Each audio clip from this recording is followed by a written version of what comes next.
And it is the news review of The Resident with Natasha Donn. How are you doing, Natasha? I'm doing great. I'm doing great. Okay. I've banished all my animals because they were all jumping all over the place because of all these wires I've had to, construct. And It they all sounds thought like it was a great. really, So they've all gone. yes, that's a problematic combination, isn't it? Pets and technology. Right. Hopefully we'll be good to go and to take a look at your 3 top news stories this morning from The Resident. You're disgusted, I understand, about how one of the presidential candidates has been treated, or is it the tone generally of the presidential campaign?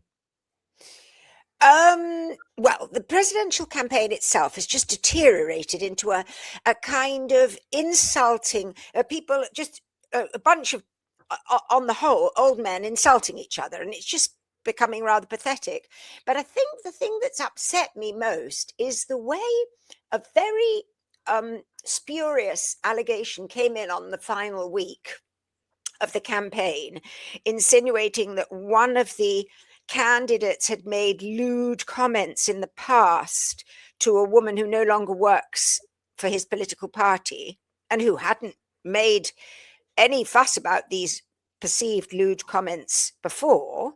And suddenly there are conversations about his bad behavior on all the television channels. He's being treated as if he did say these things, and nothing has been proven in court. He says he didn't. And quite frankly, as one of the news anchors, I think it was on Seek, said, if it was so awful, why didn't this woman come out and say it whenever it was in 2022 or 2023? So the whole thing is really tacky.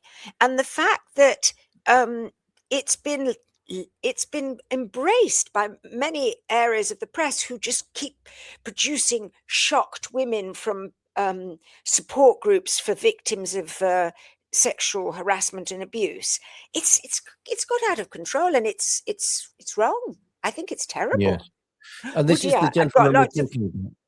Well, you seem to be having a light show now. I know, but there's nothing. Okay. All right, it seems to have settled down now.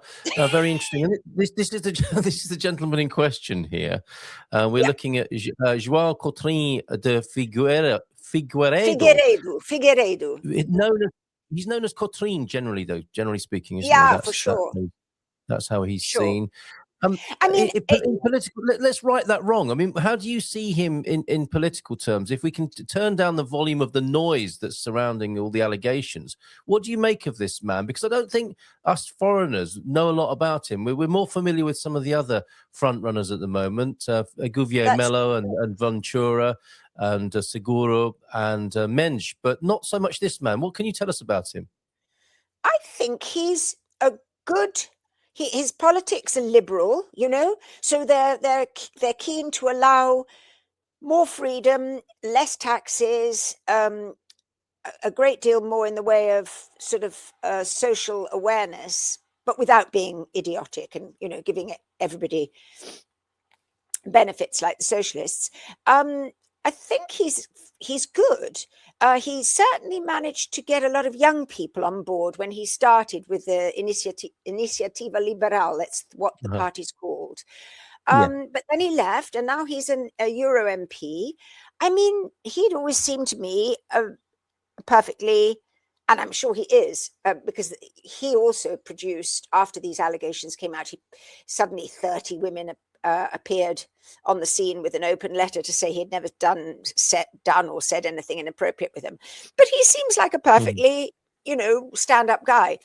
And also, I don't know, I come from a time, Carl, where when we were training as journalists, we were actually encouraged by our lecturer, because I did a course, at a college, and then I went out and did what was called, we called it indentures, but it was like being an apprentice. We were encouraged to flaunt our short skirts and everything just to get the story. I mean, I don't think I come from a time when if people made lewd comments, you just ignored them and you got on with getting the story. You didn't go, oh, I'm so shocked. It wasn't that time. We lived with it. And I suppose we lived with sexual harassment very happily. Very happily. Interesting. Okay, that's a whole the stories. That's a whole other theme for a Yeah, it didn't possible matter. It entire really didn't podcast matter. I mean, discussion there. somebody's Yeah. saying something. I mean, I remember when I was working as a crime reporter on a funny little paper. It may not even exist anymore, called the Wimbledon News.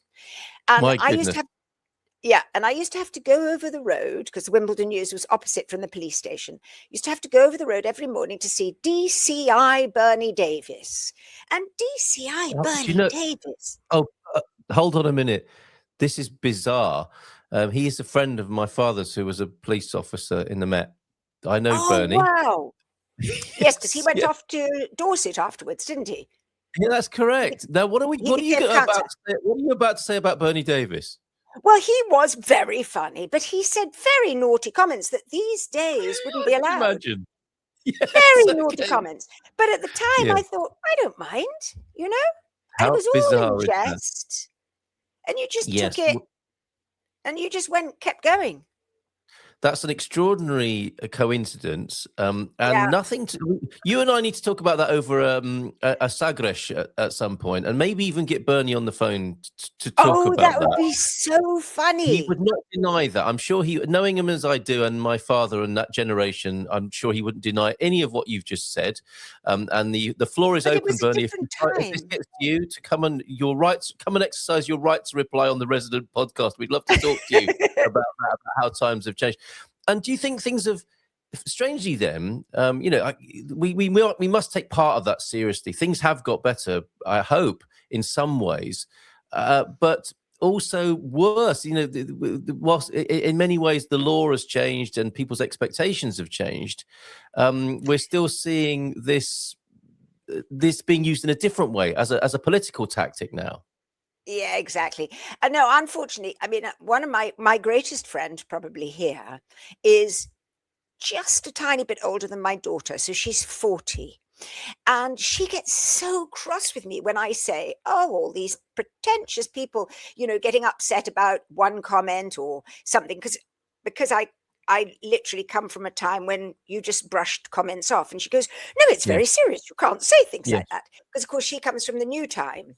So we have these, I find the people's sort of sensibilities these days actually quite irritating and silly. I just can't be bothered with it.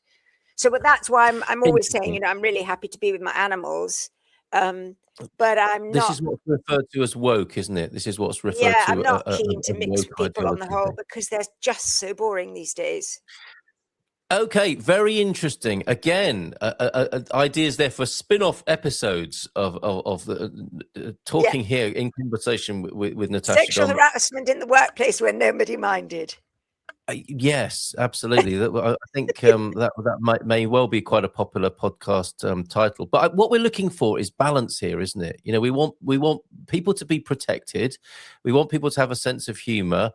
And we're looking for some sort of balance. And is that what you're suggesting perhaps is missing from this political campaign? We're not talking about the issues. We've been distracted. Oh, a sense of humour, it just doesn't exist here. And no, there really is no sense of humour. So it's all about getting one-upmanship on the other candidate and becoming so personal. Like that funny little thing you sent me the other day. Yeah, you so outed me. Making fun of one of the candidates. No, it's become personal and silly and petty, and I think everybody is going to be so delighted when it's over. So delighted, okay. and it's still nobody knows who's got such a great sense of humor as well. We have a great sense of humor shared, don't we? Us Brits and the Portuguese, for example, have a great sense of humor. But your fear perhaps is that's a dwindling or becoming a thing of the past as well. Well, I think sense of humor has been made to be sort of, it's been demonized because you're not allowed to laugh. Weaponized. You're not allowed to laugh because you're laughing about somebody else's misfortune, probably.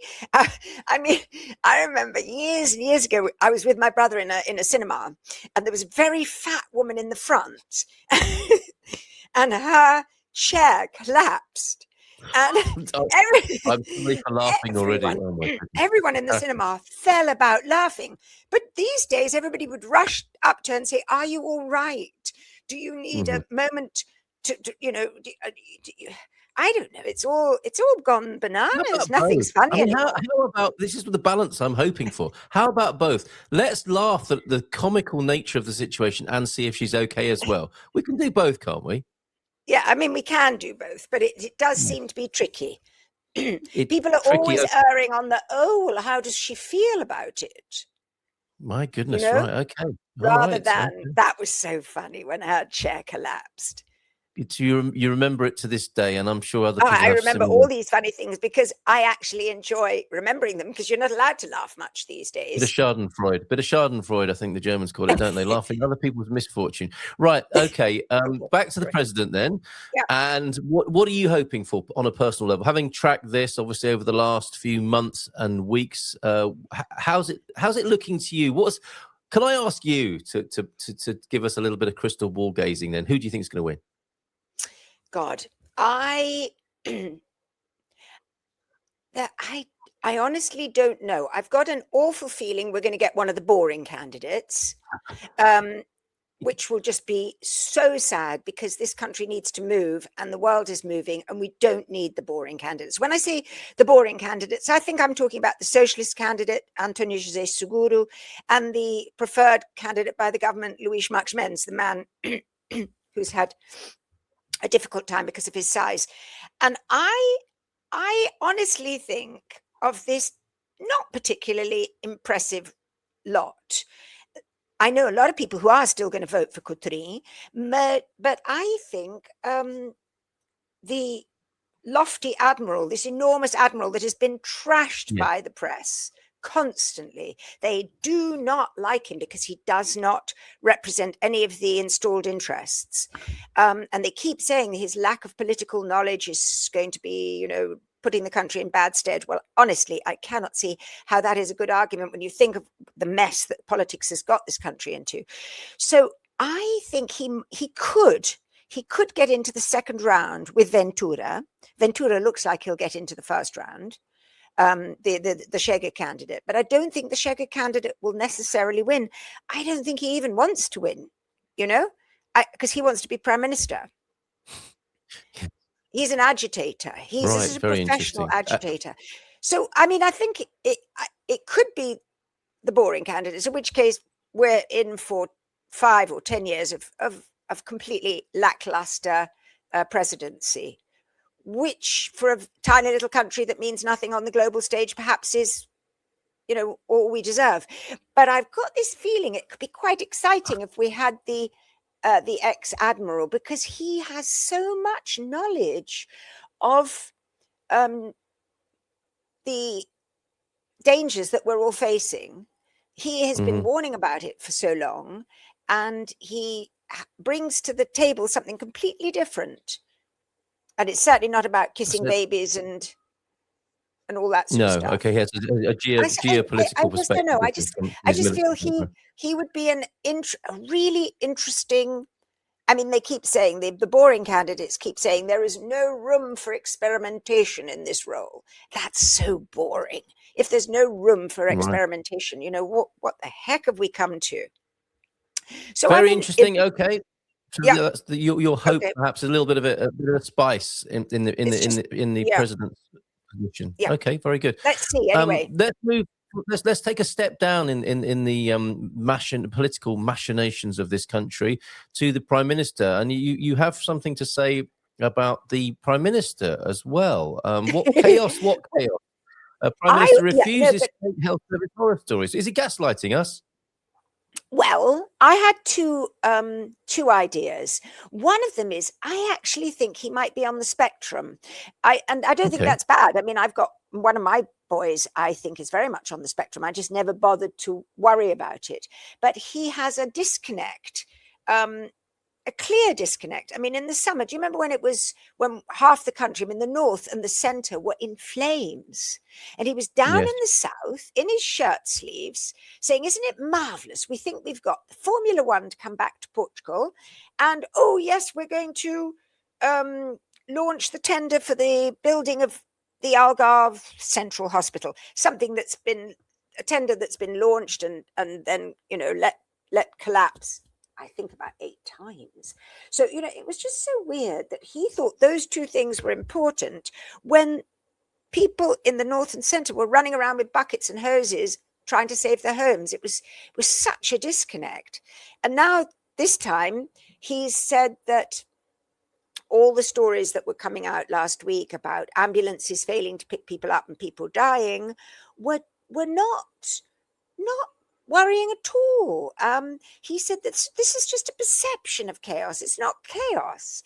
And I just thought, wow, either he's a little bit Aspergery or autistic, or it's this horrible sentence that came from Orwell, which I saw the other day. The party told you to reject the evidence of your eyes and ears.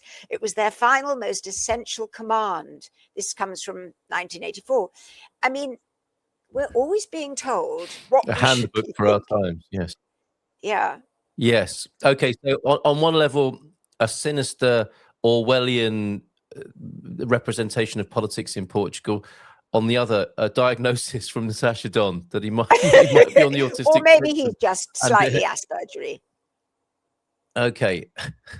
All right. Interesting. And of course, politics is all about perception and perhaps reading the room. That's an accusation of many politicians, isn't it? They're not reading the room. They're not understanding people. That's a problem, isn't it? When people don't feel understood, that doesn't create a sense of confidence or calm in the country. I think that is the huge problem. And the people that read the room are usually the ones that can say some really seriously empathetic things are usually, unfortunately, on such far left otherwise ideologies that you can't take them too seriously. But yeah, the ones that we're juggling with, they don't seem to care about people at all. Not even Shego, who's gone zooming into second place. They just care about ripping apart the establishment. I don't see any great concern about people. I mean, I know Ventura's going around being a president saying, he only cares about Portuguese. But again, that's such a silly thing to say, because there are so many Portuguese now who aren't Portuguese at all, but they've managed to get their nationalities and they are Portuguese. They will be voting in these elections for president, but they're not the Portuguese. So, one has to stop giving people these sort of bizarre labels. Oop. Yes, interesting, fascinating. Okay, so that's the president and the prime minister and this whole business of reading the room, which you could say hasn't happened with the lithium mining. Did some of us think this might have gone away and wasn't going to be happening? No, the lithium mining is definitely happening. It's such a tragedy. And I did actually, the thing about this, which is so sad, is that people who, after all, they think governments are going to look after their interests. Well, that's the idea, but of course they don't. So these people have tried and tried and tried to explain to the government all the downsides of the lithium mining, which you find online. I mean, I saw something online yesterday. It says lithium mining significantly impacts the environment through massive water consumption. Think about that for a minute. Massive water consumption. Again, we're not always so hot on water, especially in arid regions, contaminating freshwater sources and depleting aquifers, alongside causing land disruption, habitat loss, and soil erosion. The process also generates CO2 emissions, pollutes soil and water with toxic chemicals, and creates mineral waste, threatening local biodiversity and human health. So, yes, it has a role in green technologies, but it has a huge downside. And these people have been trying to say, for this particular area, which is an area that has UNESCO World Agricultural Heritage, they've been trying to say, for this particular area, it is not a good idea. It is going to ruin everything that we've been doing. They've got beautiful meat there. They've got marvelous agriculture. They've got rural tourism. It's just going to ruin everything. But Brussels has continued to say, no, it's absolutely vital. And now the government has given the company for the mining this grant that they don't have to pay back. And it's like everything these poor people have done and said for the last 7 years, they are trying so hard, is just ignored, all in the favor of the green transition. Now, the thing about this green transition is we did try and write about it some time ago. And we tried to write about this I don't know where I put it now. Here we go.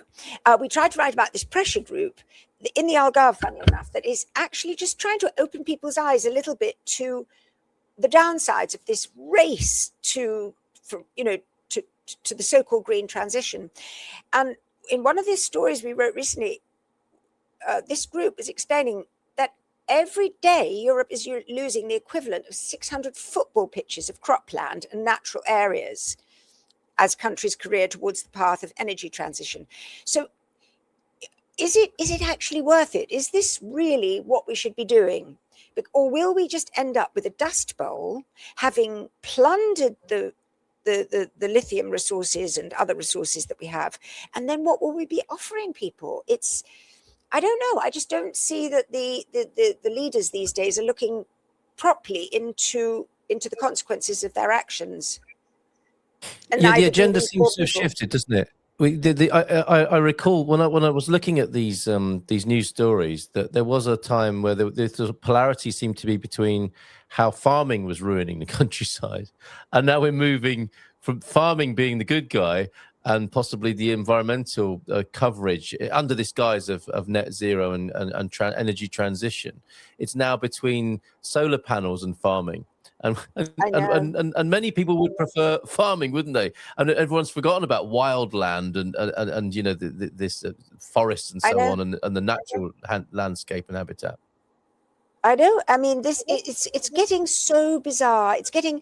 I mean, I kind of tried to sort of sneak it in last week, where it's like this awful Trumpian virus is infecting everyone. Everyone is just charging ahead without thinking, without considering consequences.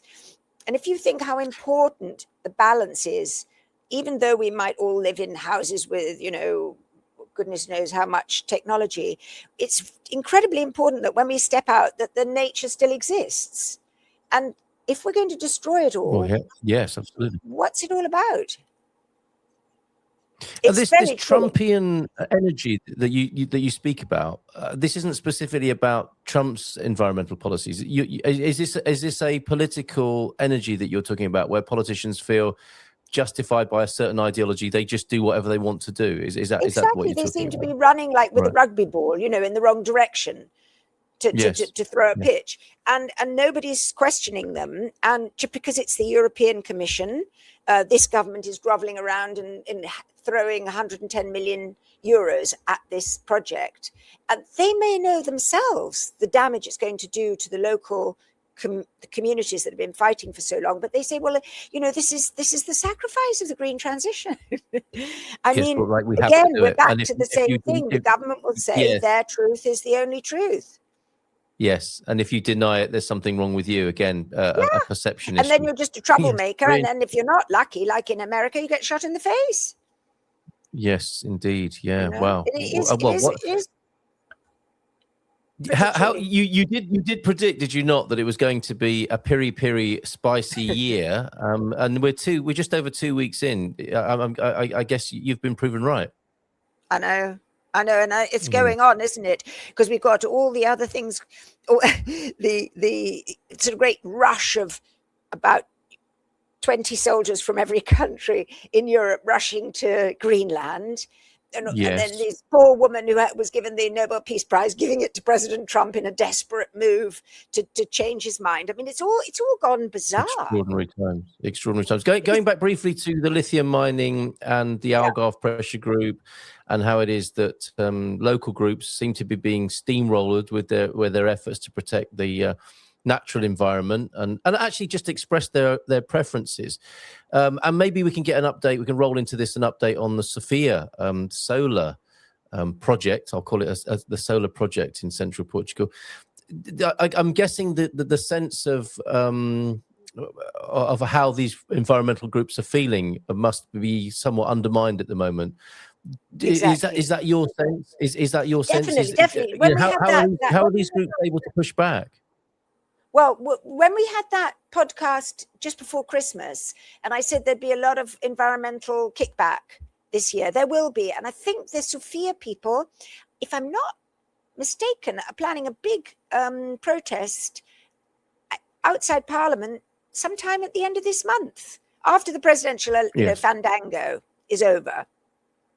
Because I mean, that's just taking all the kind of news bites, and so it'd be pointless making a big fuss now because nobody would talk about it. But I think at the end of January there will be a big demonstration in Lisbon. I seem to remember that that's what they said, because it's still being considered. The thing is that the agency that considers all these really quite damaging projects it's called the Portuguese Environmental Agency, APA, Agência Portuguesa do Ambiente. But of course, it's not considering the environmental situation. It sort of says, well, yes, it's not good for the environment, but we'll agree to these mitigation methods or these mitigation measures. The mitigation measures very rarely are fulfilled, and the project goes forward anyway. So that does seem to be the pattern. You know, it's a mad old world. So we shall see. We shall see. Next time we speak, then we will. The next time we speak, we will have a better idea of who might be the president. But it's probably going to go to a head-to-head between two individuals, isn't it? By next week. Yeah, it's bound to go to one. I think they say February the 8th would be the last election, which would be between the two winning candidates from Sunday's elections. And that'll be when it gets interesting. Yes, indeed, February the 8th. So possibly is the date for that. And what a grueling election schedule we've been through in this last 12 months or so. Every possible kind of election has happened in Portugal. And let's see what happens after that when the big decision has been made about the president. And we say goodbye to Marcelo, who you gave a warm tribute to on one of our podcasts. Looking forward to talking to you again next week. Natasha, have a great weekend. Bon fin de semana. And thank you very much. Take care. Bye-bye.